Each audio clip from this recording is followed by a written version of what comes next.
All right, Jim Martinez with Fight Hub TV here. The great, the legendary Jim Lampley. Jim, it's going to be an amazing weekend here in New York. We're just kicking off the press conference. Haney, Garcia. It's a lot of talks going around. You know how Ryan is doing mentally. What do you expect come fight night from both fighters? Well, regardless of their mental approach and circumstances going into the fight, I'm focused from the beginning on the style confrontation. Devin Haney's a boxer, a technical boxer with technical boxing skills. Ryan Garcia, not that dramatically further down the scale in terms of technical skill, but enough down the scale that I think his success in the fight depends to a large degree on whether he can land a left hook. And I just conducted an interview with Ryan Garcia a short time ago in which he and I agreed that it's very important for him to, at some point, land a left hook and disrupt Haney's rhythm and approach. Derek James, his trainer at the moment for Ryan Garcia, always says, one time I asked him, what do you do for a fighter, to prepare for another fighter? He says, you always take the good thing away from them, because if you take the good, they don't know what to do. So if Haney goes into this fight and tries to not, be in that radar for that left hook, what else could Ryan do to beat him? Use his jab a little bit more, work the body. What do you think? Well, I think the more it's a firefight, the better it is for Garcia. And that's going to involve trying to hit Haney when he doesn't expect to be hit, with shots with which he doesn't expect to be hit.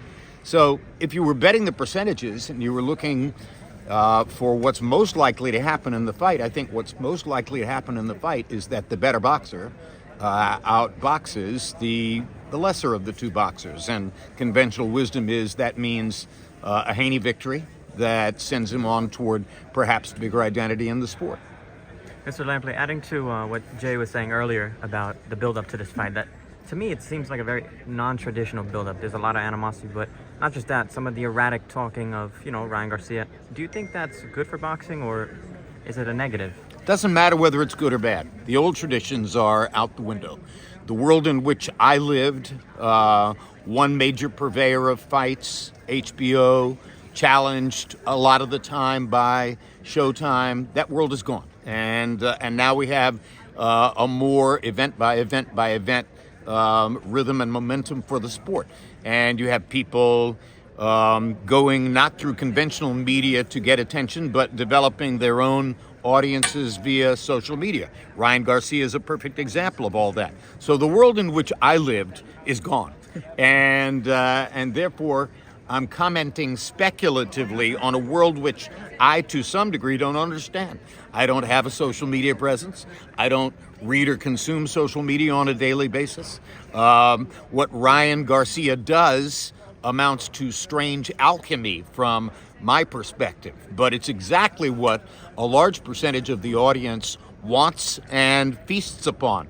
So, a world of discovery. We go forward and see what happens next. In the world in which I lived, somebody with a more conventional, measured, direct approach like Devin Haney has the advantage. To your point, Mr. Lampley, it's a different world, especially in boxing as well. It feels like to me that New York is a mecca of boxing. However, we haven't seen mega fights of this magnitude in New York in some time. Obviously for you, how important is this fight for New York and being in beautiful Brooklyn, but also, in your opinion, what is your favorite New York City fight of all time, if you have one? Well, we're going to find out. I think a logical question about this fight is, one fighter was raised in the Bay Area. The other fighter is from Victorville in the desert of California.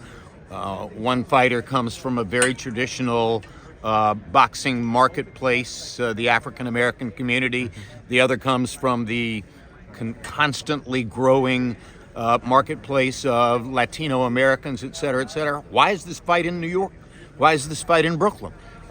Some people have suggested to me that the fight is in Brooklyn because Canelo Alvarez is still a market controller within the sport, and he didn't want a fight to be taking place on or near the West Coast, which would interfere with the marketability of his fight on May 4. If that's the reason, more power to Canelo until he loses one of those matchups. So I am not clear on what's the advantage for the fighters or for the promoters in being in New York And it remains to be seen how many people are going to show up in Barclays Center tomorrow night. You know, to that point, Canelo to me seems like still the face of boxing, the cash cow. You know, he brings in all the attention and eyes. Oscar said something the other day, and I wanted to get your thoughts on it, that the winner of this fight becomes not only the face of boxing, but specifically the next face of American boxing. Do you believe that to be the case? To me, Terrence Crawford is still pound for pound number one. Canelo is dollar for dollar number one. Canelo has the largest monetary following, and Terrence Crawford is the fighter with the best record and the most competitive success. And then, of course, you have this other entirely different colony of heavyweights in Great Britain who are increasingly fighting their fights in Saudi Arabia. So in a constantly diversifying world governed by new market forces that never existed during my career, most especially social media, I don't know that I'm an expert on what's going to happen next. I only know that in the heavyweight division, the action comes from Great Britain and seems to take place in Saudi Arabia.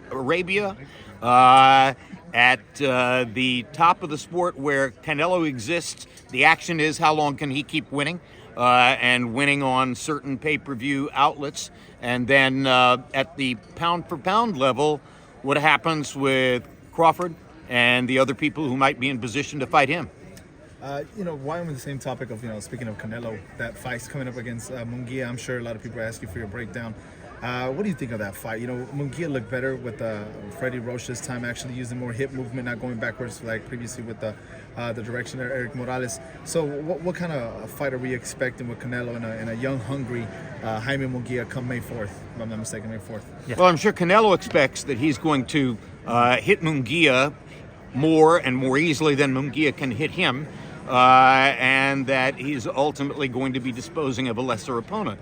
I'm sure that Munguia and the people with whom he's been working believe that he has improved enough and added enough game over the course of the past few years, since the time when I was curating his career from a blow-by-blow perspective on HBO, that he can avoid the incoming and do what has been very hard for people to do, which is hurt Canelo. I think Canelo's greatest asset, or at least one of them, is his chin. Mm-hmm. And if you have a strong chin, then you have the right platform for beginning to disassemble Munguia, because he's in there to hurt you. He's in there to find your chin and try to get you out of there. That's his game. Canelo is reaching the age at which you wonder, all right, is that chin still going to be impregnable? So it's a good fight. Let's find out whether Munguia has advanced and gained enough that he can use his skill and his power punching to put Canelo in trouble, or is the more conventional likelihood that Canelo once again outclasses a lesser opponent going to take place? Last one for me. I know there's a saying that this weekend you're going to be back on the co-host, the exclusive viewer chat for the payperview.com. Is that true? Well, yeah, I do live chat during the fight on ppv.com. I'll be working with Lance Pugmire of the Los Angeles Times. It's a new way of communicating about fights. I don't have to talk. I don't have to be on camera. I just type text into a computer, and viewers can type text right back at me. And it's a way of continuing to be a part of the conversation of boxing without having to put on makeup and do on cameras. Last one from me, Mr. Lampley. You mentioned Saudi Arabia. Obviously here in the United States for a long time, and it's probably still, the mecca of boxing have been Vegas, New York, California to a degree, sometimes Texas.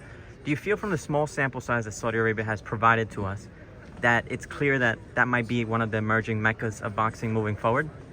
The only reason people are fighting in Saudi Arabia is money. They're not fighting in Saudi Arabia because of public interest from a groundswell of a large number of spectators who can gain access to the event. That's not what it's all about. Even if that happens, that's not what it's all about. So the bottom line is it's an elitist approach to continued development in the sport. And my instinct as an old guy is to say, this is not the world's best way to go. But I certainly understand why promoters and fighters are verging toward the opportunity to make bigger dollars in a place where bigger dollars exist. Appreciate that, Mr. Lampley. Thank you so much for your time. My Thank